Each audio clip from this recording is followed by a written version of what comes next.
Cerita Alkitab minggu ini diambil dari 1 Samuel 3 ayat 1-21. Samuel mendengarkan suara Tuhan. Samuel masih sangat muda ketika dia diserahkan ke bait Allah sebagai pelayan Tuhan di bawah pengawasan Imam Eli. Pada masa itu, firman Tuhan jarang. Tuhan tidak sering berbicara kepada bangsa Israel. Suatu malam, ketika Samuel telah tidur di dalam bait suci Tuhan, tempat tabut perjanjian, Tuhan memanggil namanya. Samuel, Samuel. Samuel mengira yang memanggilnya adalah Imam Eli. Maka ia berlari mendatangi Imam Eli dan bertanya, Iya, Papa. Saya di sini. Mengapa Papa memanggil aku? Aku tidak memanggilmu. Tidurlah kembali. Pada waktu itu, Samuel belum mengenal suara Tuhan, dan firman Tuhan belum pernah dinyatakan kepadanya. Maka Samuel kembali ke tempatnya dan Imam Eli melanjutkan tidur. Tapi Tuhan memanggil Samuel untuk kedua kalinya. Samuel, Samuel. Iya, Papa. Segera Samuel bangun dan pergi ke tempat Imam Eli lagi. Iya, Papa. Saya di sini. Mengapa Papa memanggil aku?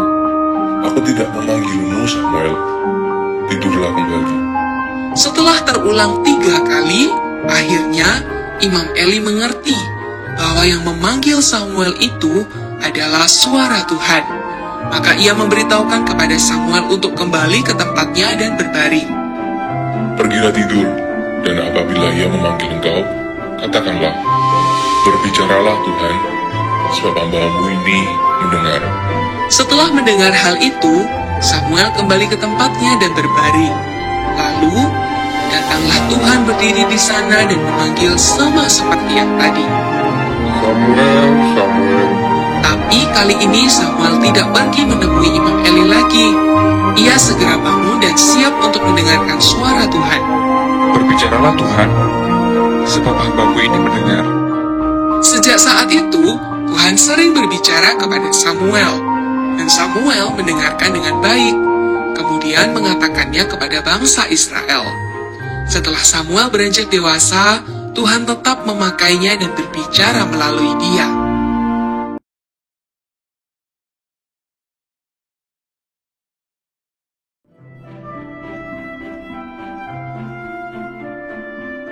Kitab Matius pasal 1 ayat yang ke-18 sampai ke-25 tentang malaikat menampakkan diri kepada Yusuf.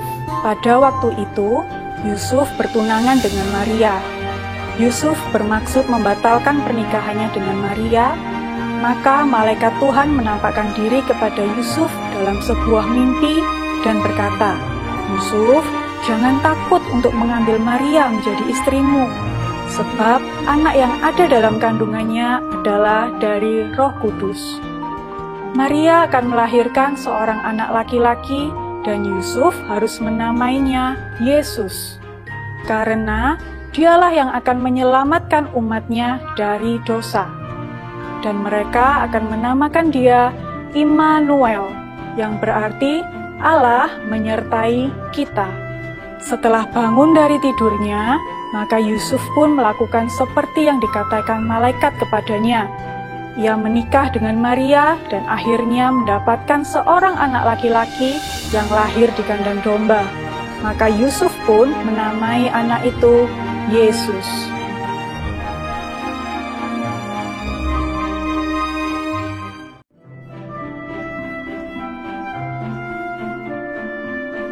Cerita ini diambil dari kitab Kisah Para Rasul pasal 16 ayat 1-7 tentang Timotius turut serta dengan Paulus. Dalam perjalanannya memberitakan Injil, Paulus dan Silas tiba di sebuah kota bernama Listra. Di sana, hiduplah seorang muda bernama Timotius. Ketika Paulus bertemu Timotius, ia melihat Timotius sebagai anak yang baik dan mau diajar. Timotius ikut menyertai pelayanan Paulus selama di Listra bersama dengan Silas, teman sepelayanan Paulus. Ibu dan nenek Timotius adalah orang percaya dan hidup sebagai orang benar.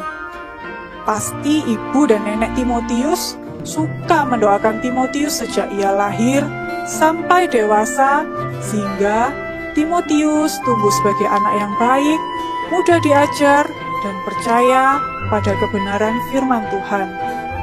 Timotius tidak melihat buah doa dari ibu dan neneknya dalam waktu singkat. Namun, setelah bertahun-tahun mereka berdoa dengan tekun untuk Timotius, maka Tuhan membuat hati Timotius lembut dan ia menjadi orang percaya yang cukup dikenal di kotanya. Selama pelayanannya di Listra, Paulus melihat bahwa Timotius mau belajar banyak hal dan menunjukkan rasa hormat dan kasihnya pada Paulus. Maka Paulus mengajak Timotius untuk bergabung dalam perjalanannya dengan Silas, melayani di kota-kota seperti Yerusalem, Galatia, dan masih banyak lagi. Timotius menyertai perjalanan pelayanan Paulus dengan setia, karena hatinya mudah diajar dan ia mengasihi gurunya. Timotius belajar banyak dari gurunya, yaitu Paulus. Setelah beberapa waktu menyertai perjalanan Paulus, Timotius pun diutus pergi melayani sendirian oleh Paulus. Mengapa demikian? Apakah Paulus sudah bosan ditemani Timotius? Paulus melihat Timotius sudah siap untuk menjadi guru bagi orang-orang yang belum mengenal Tuhan. Jadi Paulus mengutus Timotius sebagai muridnya untuk memberitakan Injil, membantu pelayanan Paulus.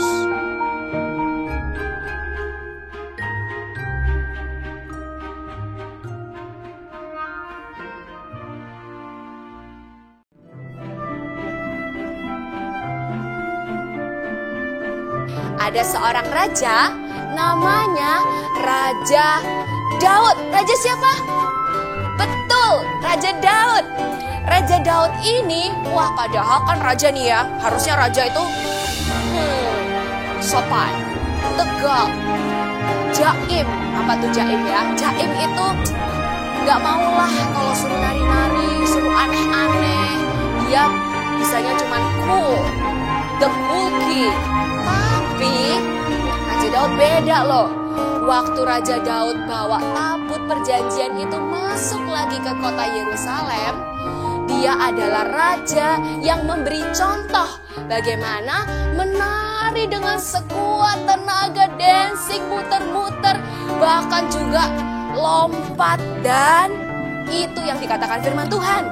Maka nggak cuma ngomong, tapi di 2 Samuel 6 ayat 14 berbunyi seperti ini. Daud menari-nari di hadapan Tuhan dengan sekuat tenaga. Ia berbaju efod dari kain lengan. Artinya dia masih pakai baju kerajaannya, tapi dia mau loh menari-nari dengan sekuat tenaga. Coba yang punya tenaga semuanya dikeluarkan. Yes, kita semua punya tenaga. Kita mau menari buat Tuhan sekuat tenaga, oke? Habis ini kita coba. Tapi ya, ternyata waktu Daud lagi menari-nari dengan excited, dengan sukacita, ada loh orang yang ternyata gak suka. Siapa dia ya? Ternyata dia adalah istrinya sendiri. Namanya Mikal. Mikalnya itu lihat kan dari jendela, ngapain itu si Daud? Ngapain dia nari-nari kayak gitu? Waktu dia lihat seperti itu, dia gak suka.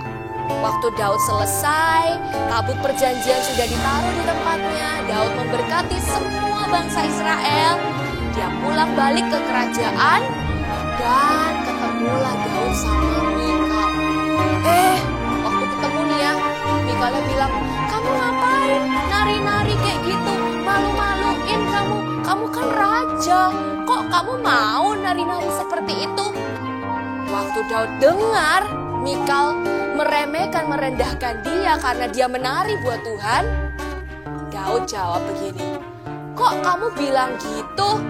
Kan Tuhan Allah Israel, dia yang memberikan aku jabatan ini sebagai raja. Dia yang sudah banyak menolong aku. Sudah seharusnya dong aku memuji, memberikan yang terbaik buat Tuhan.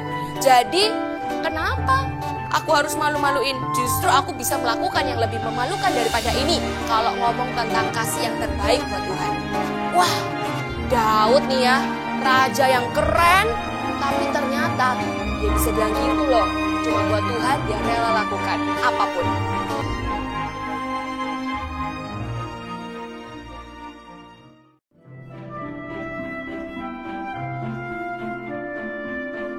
Kita bisa loh menjadi berkat bagi banyak orang, sama seperti 4 orang yang tidak pernah menyangka bahwa mereka akan menjadi pahlawan bagi sebuah bangsa.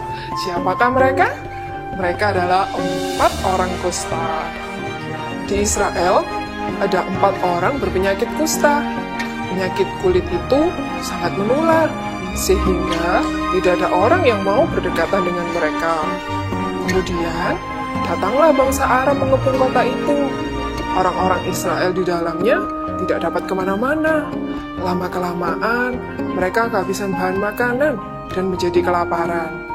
Orang-orang kusta tadi ikut kelaparan juga.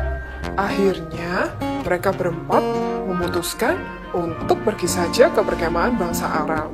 Tanpa mereka ketahui, ternyata Tuhan sudah membuat bangsa Aram lari ketakutan karena mengira ada banyak orang datang menyerbu. Dan pada akhirnya, mereka meninggalkan semua barang-barang mereka. 4 orang kusta itu terkejut, kegirangan melihat perkemahan itu sudah kosong dan tidak ada orang sama sekali. Tetapi, makanan tersedia dengan melimpah. Mereka makan sepuas-puasnya di sana.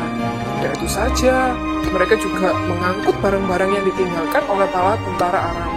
Saat itulah mereka tiba-tiba sadar, kita makan kenyang di sini, sedangkan saudara-saudara sebangsa kita sedang kelaparan di dalam kota. Kita harus memberitahu mereka.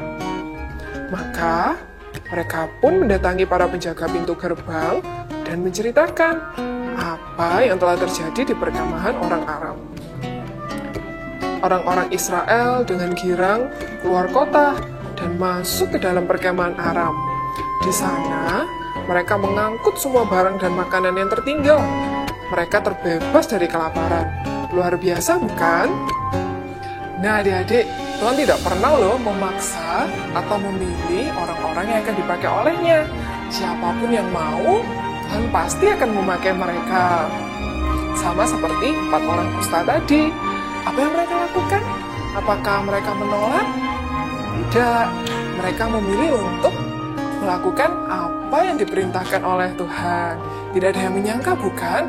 Walaupun mereka berpenyakit kusta, mereka mau loh dipakai oleh Tuhan.